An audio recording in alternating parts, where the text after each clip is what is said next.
Are you in a feisty mood today? This beautiful blood girl certainly is. Look at those black eyes. Look at those reds in there. Look at that black patterning. She is ready to go.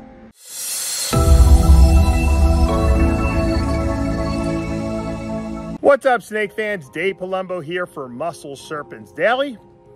And we are here and we are and you know what, I was trying to think about what I wanted to do today in terms of showing you stuff in my facility. We were supposed to go out hunting for cool pieces of wood and tree branches to put into my facility cages, but Pablo didn't get he got the saw, but he didn't get the blade. So we can't cut up these pieces. So we're gonna do it tomorrow, I promise. Because I got some really cool pieces on the property here. And you never know what we might run into. Could run into an alligator or something like that. Well, you never, we got alligators here, so you never know. But truth be told, so I was thinking and I said, you know what? I haven't really, a lot of people have been asking more boa stuff. So I haven't really shown you my Blueline boas in a while that we produced earlier in the year. So we're gonna take a look at those and then maybe some other cool stuff. I don't have that much time today, so we're gonna try to get some good content so you guys have something to watch today. And then tomorrow we're gonna go exploring and looking for cool enclosure pieces of tree branches and wood. And hopefully my locks will come so we can put the olive pythons in the outdoor enclosures. And I'm thinking I might put my Bredli python in the other outdoor enclosure because they like it cold too. So stay tuned for tomorrow's cool video, but let's go into the snake room now and look at some blue boas. We got our albino water monitor out here. He was at the glass, so I opened the glass. I started petting him under his chin a little bit. Whoop. All right, I'm getting a little scared here. Probably because I'm not holding him properly. With only one hand because I'm trying to film him. So that was not a good encounter. I was having a very good encounter with him, and then he bolted. So I don't want to scare him. Hopefully, maybe he'll come back. See if he comes back. You know, I didn't do anything, you know, other than probably just not hold him properly. Maybe my talking too loud scared him a little bit. And that's gonna happen, you know. He's in the back behind that log now. Probably if I go after him and try to, like, you know, force him to, you know, have a social interaction, that's not gonna be good either, you know. Yes, we ended on a bad note right now, but let's let him calm down over there and we'll come back. I guess I probably shouldn't film him every single time. It's hard to do it yourself. That's the problem, because then I'm not holding him with two hands. I'm not supporting him as well. And then he hears my voice and he starts getting a little scared. So that's training lesson number one I learned. Don't scare them. Don't scare the guy you're trying to train. All right, a little update on the Blueline Sharp Sunglows that I produced. This is a blue pastel line, meaning that it's a line bred trait. Comes from Europe originally, the parents, and I bred the bluest to the blue. And we got this really nice blue male here. He's really, really saturated with a lot of blues in him. He's definitely Sunglow because you can see the reduced saddles, and that's what the hypo gene does. And he potentially could be super hypo actually too. Really nice total saturation in this male. And he's been getting nicer and nicer as he gets a little older here. You can see he's like his whole body is like really saturated, aside from the tail. The whole body has just got tons of purple. Even his eyes look purplish rather than red, which is kind of cool. This is one of the nicest female blue ones we got also. She's just totally, like someone dipped her in, you know, color. You almost can't even tell. She almost looks patternless. She's got so much color in her. A bluish tinge with the dark red burnt, you know, saddles. Really nice glow to her.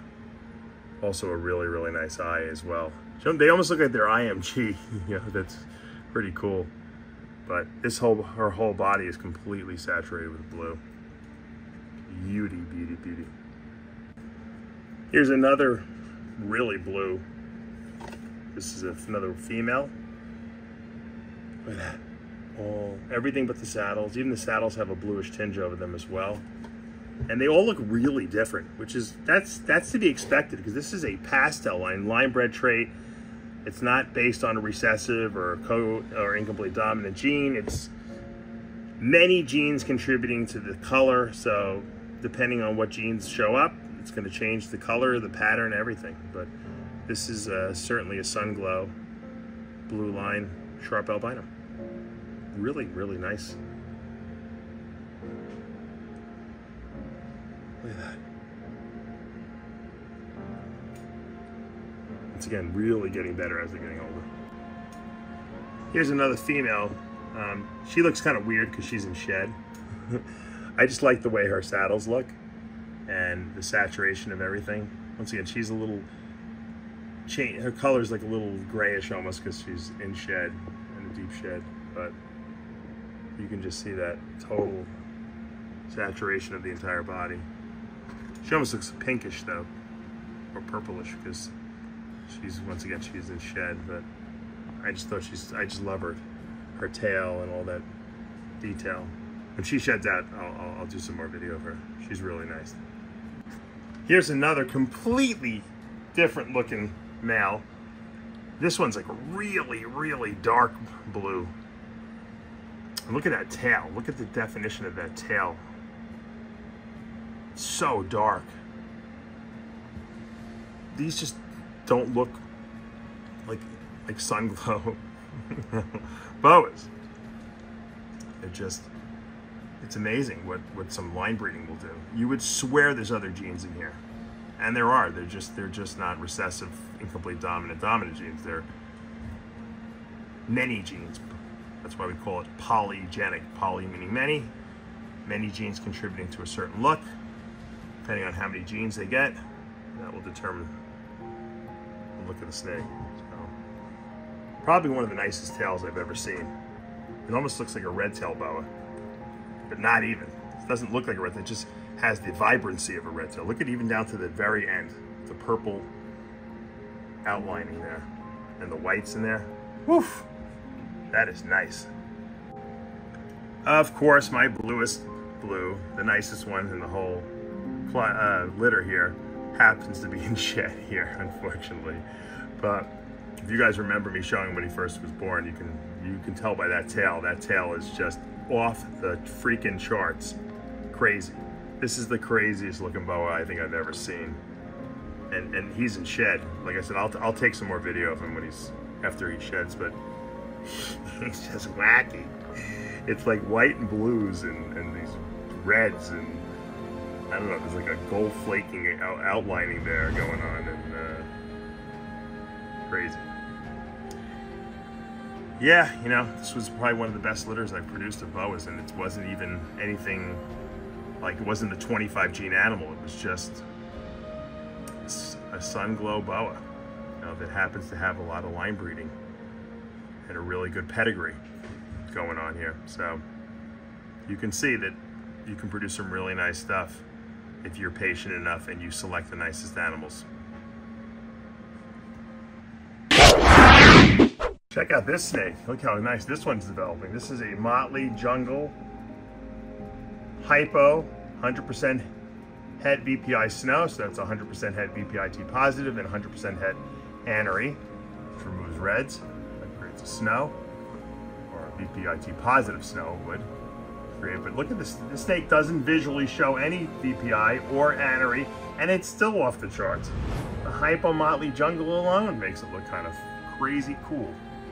This female is available. It almost looks IMG, but it's not. Beautiful striped tail. This animal's got tremendous potential, you know, here. And once again, you're looking to get into the VPI Snow project or just produce some cool VPIs. What a great female. And here's another great female I have. Hypo Jungle Motley Het VPI Snow. Again, get that beautiful stripe. This one's more striped further down, and really nice.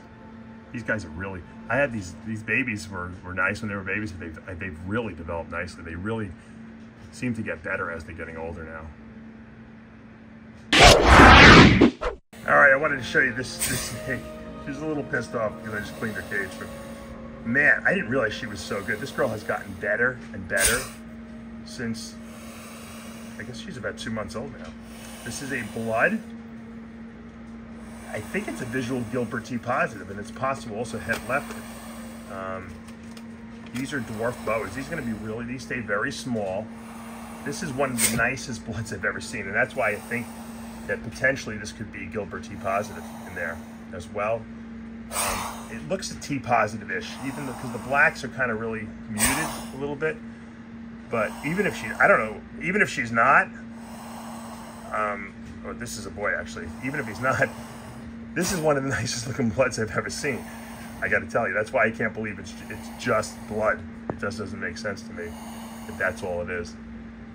He's a little upset too. He's not. But look, even his blacks. Look at the reds mixed with the blacks. Hope I won't get bit here. Let's see. I don't even care if I get bit, but look at that tail. Look at that beautiful tail. It's a beautiful snake. Look at, he's a feisty one. Look at the tail. Look at the detail. It looks fake. I mean, it's a red I've never seen, you know, in just a regular blood. And that's why I think it's probably Gilbert T positive blood. Beautiful, beautiful. All right, we'll leave you alone. All right, guys, hopefully you enjoyed today's video. Some of the best blue boas, unfortunately, were in shed, but you know how that goes. At least I got to give you an update on that. You got to see that really cool blood boa too, huh? Isn't that male amazing? He is just exquisite. He looks like he's IMG blood almost. But I think he's T positive blood. That's the only thing I can think of because he's just so vibrantly red. And even the blacks are kind of muted a little bit, almost into like, I don't know. It's hard to tell. That's why you got to let these things just grow and mature. But that's a keeper for me. I can't let that thing go. That thing is just amazing looking. So, hey, sometimes you produce some really cool snakes. You don't even realize it, you know. He was good when he was born, but he's definitely gotten better. And I think because as he's getting more size on him, you're starting to see the reds popping a little more now and they're spreading out. So we'll have to see how he develops. But that's the exciting thing about, you know, producing your own snakes and letting them grow. And that's why I always tell people, don't panic and sell stuff too quickly. Everyone thinks, you know what, the market is a little soft now. People are on, you know, what I think a lot of people do, and I tend to do this too, is you internalize. You say, okay, you know what? I haven't sold a bunch of snakes. I have snakes up. No one's buying. It's slow right now. Maybe I'm doing something wrong. But you know what the truth is? When you're not selling snakes, no one's selling a lot of snakes. This is a slow time of the year. It always is. And it might be slow up until, you know, December. And then people get money for Christmas and the holidays, and then they buy snakes.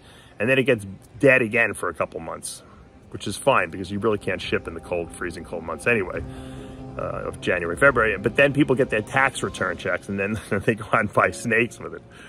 We all do that. Anyone who loves snakes takes their tax money and buys snakes with it. So it's seasonal. Don't panic and start selling off your whole collection because you think that no one's buying anything anymore. We're in a recession anyway right now, but there's always lulls in the, I guess you could say, during the calendar year of certain months where you just don't sell a lot. And just feed your snakes. The great thing about the snake breeding business and reptiles in general is that as these animals get older, they become more valuable. Any other, like no one, if you were breeding dogs and the dog went from a baby to an adult, no one would want to buy it. Everyone wants a puppy, right? People don't care. Snakes, people want a 2-year-old, 3-year-old female because they're closer to breeding age. So it's a completely different market. So don't panic. Don't sell off half your collection. Don't give it away. Don't panic. Like I said, the market comes back. And you know, the worst thing you do is sell yourself short. Don't start taking high-end animals and selling them for half price because you think you're not going to be able to get rid of them. I promise you that you will. Be patient. That's the best piece of advice I can give you. I've been in the business for a very long time now, over 30 years. Not in snakes, but you know, selling nutritional supplements. It's the same thing. There's just cycles in the year. Certain people buy it certain times. They don't buy it other times. Be confident. Stick to your guns. Don't lower your prices. you know, you'll regret it down the road. I'm telling you, you really will. Because then when everyone wants to buy stuff from you and don't have anything to sell them, you're going to be like, why didn't I save it? I shouldn't have sold it so cheap. Don't do anything that you might have a regret about. All right, guys, if you're liking these videos and you have suggestions, put them in the comments below. You guys know what to do. Hit that subscribe button, turn on those notifications, hit that like button. I'll see you back tomorrow morning.